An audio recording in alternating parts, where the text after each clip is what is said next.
할렐루야. 오늘은 우리 교회의 생일입니다. 감사하고 축하하죠? 네, 한번 박수 합시다. 네. 예. 오늘은 이렇게 해야 될 것 같은데. 축하합니다. 128년 동안 하나님께서 우리를 지켜주시고 인도하셨습니다. 우리 주일학교 아이들의 할아버지께서 다니셨던 그 교회가 이제 여기까지 와서 오늘 저와 여러분들이 다니는 교회가 되었죠. 우리 교회 이름은 무엇입니까? 제일영도교회입니다. 아마 다른 데 가서도 저는 제일영도교회 다녀요 이러면 사람들이 그러세요? 제일영도교회 다니세요 라고 반응할 거예요. 그만큼 우리 교회는 오랫동안 이곳에서 예배하고 오랫동안 하나님이 주신 사명을 감당해 온 그런 교회입니다. 그런데 우리가 제일영도교회 다녀요 라고 말하려면 이제 128년의 역사를 어깨에 짊어지고 있는 거예요. 그만큼 이 교회 성도로서 살아가기 위해서는 앞으로 우리가 살아가는 모든 삶의 순간이 다음 세대 사람들에게 역사가 될 것이기 때문에 아주 무거운 책임감을 가지고 잘 살아야 하는 것도 분명한 사실이죠. 그런 생일날 우리 어르신들로부터 시작해서 어린아이들에게까지 다 같이 함께 예배드리고 또 즐거워하는 것은 정말 의미 있는 그런 시간이라고 생각합니다.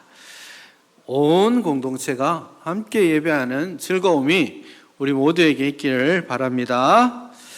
그런데 우리가 전 세대로 여기 다 모여 있는 것을 보니까 오늘 시편 133편에 이스라엘 사람들이 다 같이 예루살렘 성전에서 모여서 예배하는 이 순간이 딱 맞다라는 생각이 듭니다.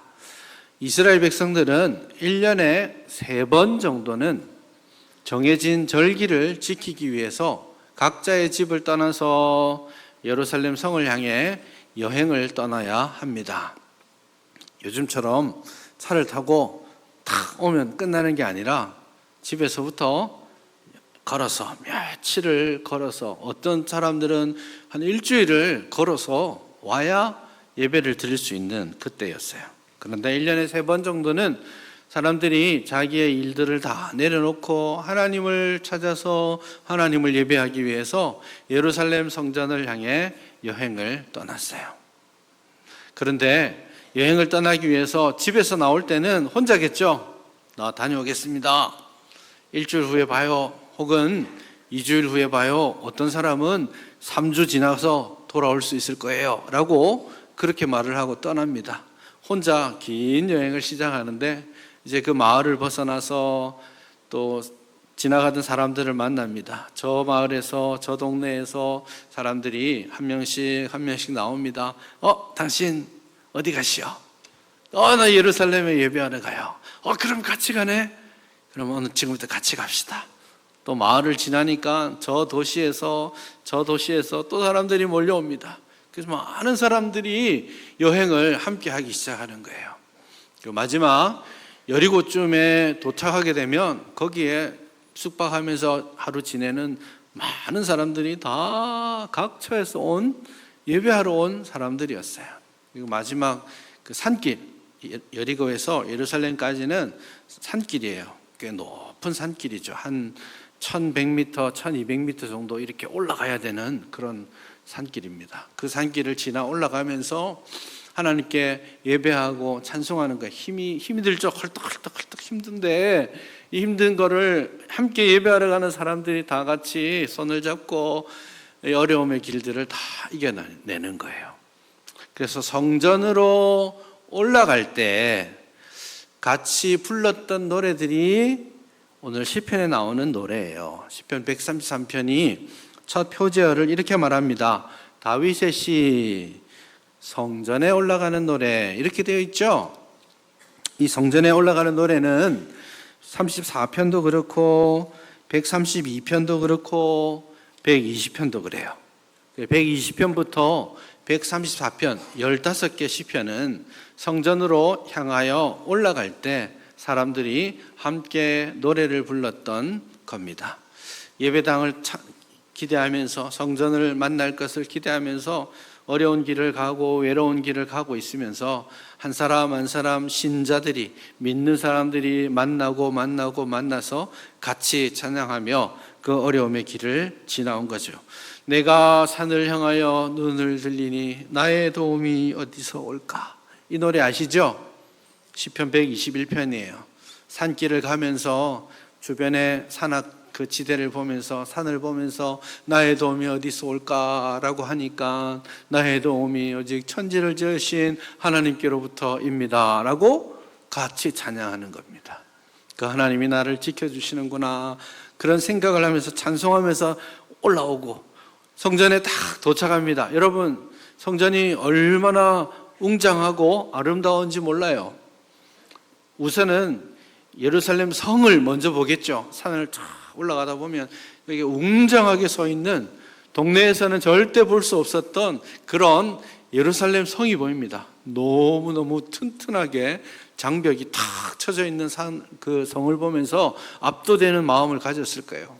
그 문을 여리고에서 올라오면 스테판 문을 지나게 되는데 그 웅장한 문을 지나면서 와, 여러분 같았으면 어땠을 것 같아요? 당장 셀카 찍었겠죠. 여기가 예루살렘이야, 여기가 예루살렘 성이야. 비디오 막 찍어가지고 친구들한테도 보여주고 막 그랬을 거예요. 그 웅장한 마음들을 가지고 딱 들어갔는데 화려한 예루살렘 성전이 보이는 거예요. 하나님이 계시는 하나님의 성전을 보고 사람들이 가슴이 뭉클해집니다. 벅차오릅니다. 사람들이 다 모였어요. 아는 사람 아니에요. 그런데 다들 손에 손을 잡고 성전을 함께 바라보면서 찬송하는 거예요. 너무 기쁜 그 마음의 감격들을 가지고 오늘 시편을 부르는 거예요. 이 시편은 성전에 들어와서 하나님을 예배하는 그 예배의 모습을 보여주는 것이죠. 그런데 여기에 나와서 성전에 와서 기쁘고 감격적인 그 모습을 먼저 한번 적용해 봤으면 좋겠습니다. 우리는 하나님의 전에 와서 예배하는 그것을 얼마나 기뻐하고 감격하고 있는가? 여러분은 어떠세요? 예배 올 때마다 하나님 전에 나와서 하나님께 예배할 때마다 기쁨과 감격이 넘쳐나나요? 혹시 그 마음을 잃고 있다면 하나님, 우선은 주의 전을 사모하는 저의 열심이 온전히 회복되게 해 주십시오 라고 기도했으면 좋겠습니다. 시편 84편이 그걸 잘 보여줍니다. 제가 한번 읽어볼게요. 84편 1절과 2절입니다. 만군의 여호와여, 주의 장막이 어찌 그리 사랑스러운지요. 내 영혼이 여호와의 궁정을 사모하여 쇠약하며 내 마음과 육체가 살아계시는 하나님께 부르짖습니다. 내 영혼이 여호와의 궁정을 사모하여 쇠약합니다. 주일에 교회 올 때에 그 마음이 여러분들에게 있는지 모르겠어요. 그 예배에 대한 기쁨과 소망, 기다림의 마음이 여러분에게 있기를 바랍니다. 시편 84편 10절에는 이런 말도 해요. 주의 궁정에서의 한 날이 다른 곳에서의 첫날보다 나은즉 악인의 장막에 사는 것보다 내 하나님의 성전 문지기로 있는 것이 좋습니다. 요즘 말로 유진 피터슨이라는 분이 그 메시지 성경을 출판한 게 있는데 그 요즘 말로 각색한 건데요. 제가 각색해서 읽어볼게요. 주님의 집, 이 아름다운 예배 처소에 보내는 하루가 제주도 해변에서 보내는 첫날보다 낫습니다. 내가 죄의 궁궐에 손님으로 초대받는 것보다 차라리 내 하나님의 집 마룻바닥을 닦겠습니다. 그렇게 표현해 두었어요. 하나님의 전을 얼마나 사모하고 하나님의 전에서 하나님 만나고 예배하는 것을 얼마나 기대하고 기다리는지 몰라요. 그 마음이 오늘 저와 여러분들에게 있기를 바랍니다. 예배를 소중하게 여기시고 잘 지켜가는 여러분 되시기를 바랍니다. 그러기 위해서는 우선순위를 잘 세워야 돼요.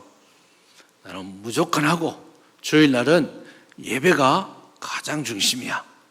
일을 하다가도 혹은 공부를 해야 되는 순간에도 혹은 환경이 허락되지 않더라도 나는 예배하는 사람이야. 예배당에 가서 하나님 예배하고 하나님을 예배하는 사람들이 모여서 함께 교제하는 것이 내게 가장 큰 즐거움이야. 꼭 지킬 거야. 이 결단이 오늘 저와 여러분들에게 있기를 바랍니다. 다시 그때로 한번 돌아가 봅시다. 예루살렘 성전으로 왔습니다. 화려한 성전을 보고 감격해서 이스라엘 백성들이 다 같이 노래를 하는데 어떤 노래냐면 이 노래가 와 너무 멋진 건물이에요. 성전이 너무 화려해요. 와 보기 좋아요. 이렇게 찬송하는 것이 아니라 오늘 133편 1절을 보시면 이렇게 말하죠. 다 같이 한번 읽어볼까요? 시작. 보라 형제가 연합하여 동거함이 어찌 그리 선하고 아름다운가. 이거를 좀 더 각색해서 원래 본문이 쓰여진 순서대로 제가 한번 읽어보겠습니다. 보라라는 말은 감탄사입니다. 원래. 그러니까 이야 이게 첫 번째 말이고요. 그 다음은 얼마나 좋은가, 얼마나 아름다운가, 형제들이 연합하여 동거함이 이겁니다.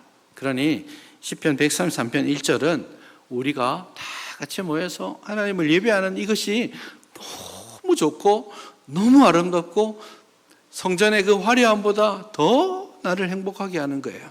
그러니 이야 얼마나 좋은가, 하나님을 예배하는 이 자리가 하고 감격하고 있는 거예요. 건물이 아니라 공동체가, 함께 예배하는 공동체가 얼마나 아름다운지 모른다라고 고백하고 있는 것입니다. 그러니 제일영도교회 128년의 시간이 있었는데 이 128년은 이 건물의 역사가 아니에요. 오늘 저와 여러분들이 함께 예배하는 예배의 역사고 저와 여러분들이 함께 교제하는 그 성도의 교제의 역사입니다. 그러니 우리가 무엇보다도 귀하게 여기고 지켜나가야 될 것은 우리가 다 함께 손을 잡고 영적으로 유대감을 가지고, 우리 다 다른 데 살고 있잖아요. 집에 같이 가는 사람은 많지 않죠. 그런데 여기 와서 하나님을 믿는 그 믿음 하나로 우리가 만나서 야 우리가 영적으로 이제 한 가족 되었구나 하고 영적인 유대감을 튼튼하게 세워가고 그 한 믿음 안에서 서로 교제하는 것이 세상에 무엇보다도 더 즐겁고 기쁜 그런 신앙생활이 될 수 있기를 바랍니다. 그걸 설명하기 위해서 2절과 3절에 어떤 예를 들어서 설명하고 있습니다. 형제가 연합하여 동거하는 즐거움, 함께 거하는 즐거움이 얼마나 좋은지를 말하면서 두 가지를 예를 드는데, 첫 번째는 머리에 있는 보배로운 기름이 수염 곧 아론의 수염에 흘러 그의 옷깃까지 내림과 같다. 그렇게 말합니다. 이것은 출애굽기와 레위기에 나오는 말씀을 그림 언어로 설명하고 있는 거예요. 아론을 처음 대제사장으로 세울 때 모세가 기름을 부어서 아론을 이제 대제사장으로 세웁니다. 머리에 기름을 붓습니다. 기름을 부을 때 대제사장의 복색을 옷을 다 입고 화려한 옷을 입고 있죠. 그때 기름을 탁 부으니까 그 기름이 흘러내립니다. 얼굴을 흘러내리고 저는 수염이 없는데 오늘 깎아서 없어요. 수염을 탁 타고 내리고 여기에 가슴으로 기름이 흘러내리겠죠. 그리고 어디까지 내린다고요? 옷깃까지. 옷깃은 뭐예요? 옷의 제일 마지막 끝자락까지 그렇게 쭉 흘러내립니다. 기름을 많이 부어서 그런 거겠죠. 그 기름이 머리에서부터 발까지 쭉 내려가는 것처럼 형제와 연합하여 동거하는 그 즐거움이, 함께 하나 되어 예배하는 그 즐거움이, 그 복이 모두에게 임한다는 거예요. 원래 대제사장은 자신의 옷을 다 갖출 때 에봇 옷도 입고 겉옷도 입고 그 위에 흉패를 탁 달고 거기에 보석을 12개를 달아둬요. 12보석이 반짝반짝하게 되는데 그 12보석에는 이스라엘의 12지파의 이름이 다 새겨져 있습니다. 대제사장은 12지파를 대표해서 혹은 대신해서 하나님께 나아가는 거예요. 대제사장이 하나님께 나아감으로써 12지파가 함께 하나님께 나아가는 거예요. 그 기름이 흘러내릴 때 12지파의 이름들에게도 적셔졌겠죠. 하나님의 은혜가 대제사장으로 말미암는 예배의 환경 가운데 모든 성도에게 골고루 풍성하게 임하게 되는 것입니다. 그러니 연합하여 예배하는 것이 얼마나 복된 일인지 모른다는 거예요. 두 번째로 예를 들어서 헐몬의 이슬이 시온의 산들의 내림 같다, 그렇게 말씀합니다. 여러분, 우리나라에서 제일 높은 산은 어디일까요? 복내산? 예? 백두산. 예, 복내산보다 조금 더 큰 게 백두산이죠. 백두산이 2740m예요. 그러니 굉장히 높죠. 우리나라에서 제일 높은 산이 백두산인데 이 헐몬산이 백두산 높이만큼 돼요. 원래 이스라엘은 우리나라 경상도 땅만큼 작거든요. 그런데 그 끝에 제일 높은 곳에 헐몬산이 2700m가 넘는 헐몬산이 있어요. 거기 가면 항상 눈도 있고요. 헐몬산이 이 이스라엘 땅을 다 지켜주는 그런 형국입니다. 어떤 이제 유익을 주냐면 헐몬산에 눈이 있잖아요. 그 눈이 봄이 되면 막 녹아서 내립니다. 그 차가운 물이 흘러내려서 만들어진 곳이 요단강이에요. 그 요단강이 없으면 이스라엘이 살기가 어렵겠죠. 두 번째는 헐몬산의 그 차가운 공기가 아침마다 이스라엘 온 땅에 이슬을 적셔줍니다. 그 이슬을 먹고 풀이 자라고 그 풀을 소와 짐승들이 먹고 자라게 되죠. 그러니 헐몬산에서 이슬이 내린다라는 말은 하늘로부터 축복이 임한다는 말과 같습니다. 그러니 머리에서 발까지 하나님의 복의 상징인 기름이 온 이스라엘에게 임하는 것처럼 헐몬산에서 온 이스라엘에 이슬이 내려서 먹고 살도록 하는 것처럼 오늘 우리가 하나님의 이름으로 모여서 예배하는 이 예배 공간을 통해서 하나님께서 우리에게, 우리 각 사람에게 은혜를 주시는 겁니다. 그 은혜를 3절에서 이렇게 말합니다. 3절 마지막에 보시면 거기서 여호와께서 복을 명령하셨나니 곧 영생이로다. 공동체가 함께 모여서 다 같이 예배하는 그것이 진짜 복입니다. 예배 드리고 갔더니 하나님 복 주셔서 사업이 잘 됐다든지 공부를 더 잘하게 됐다든지 그런 걸 이야기하는 게 아니고요. 성도의 진짜 복은 함께 모여서 연합하는 거예요. 그리고 하나 되어서 한 분 하나님을 예배하는 것, 그것이 진짜 복입니다. 그래서 예배하는 자의 복을 온전히 누릴 수 있기를 바랍니다. 그런데 거기서 여호와께서 복을 명령하셨나니 곧 무엇이라고요? 영생이라고 합니다. 보통 우리는 영생하면 어떤 생각을 하냐면 내가 죽지 않고 영원히 사는 것이다, 이렇게 생각하는 경향이 있죠. 그렇지만 지금 형제와 연합하여 동거하는 복을 말하고 있기 때문에 본문에서 말하는 영생은 단지 내가 영원히 산다, 죽지 않는다라는 말이 아니고 형제와 연합하여 동거하는 그 복된 공동체의 영생을 말합니다.